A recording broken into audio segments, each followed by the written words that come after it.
Bon, je vais peut-être vendre aussi ma PS5, tant qu'à faire comme la Xbox.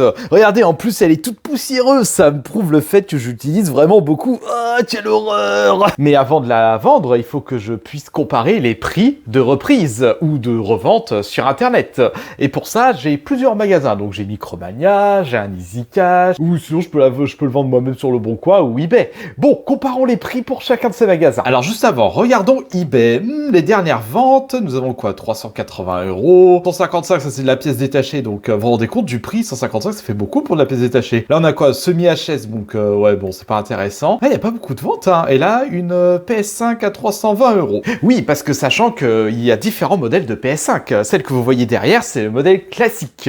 Donc la FAT avec le lecteur Blu-ray. Parce qu'il y a certains modèles où il n'y a pas ce lecteur, mais on y reviendra un peu plus tard. Après, juste pour savoir, ce modèle neuf coûte encore 550 €. Peut-être qu'elle va encore augmenter de prix, hein, avec la hausse de la RAM et compagnie. Ensuite, pour le deuxième magasin qui est à côté de chez moi, il reprenait la console entre 300 et 350. Bon, c'est un bon prix, hein. Sachant que la mienne, elle a la boîte. Regardons du côté de EasyCash. Alors, ils reprennent la console blanche, 825 Go, une manette à 248 €, donc en espèces. Moi, c'est pas très intéressant au niveau du prix de reprise, hein. Oh, ça me donne plutôt envie de la garder à 250 €. Regardons du côté de chez Micromania. Alors, chez Micromania, voyons voir, nous avons la reprise de la PS5 classique à 300 €. Bon à voir, et valeur de reprise cash 255.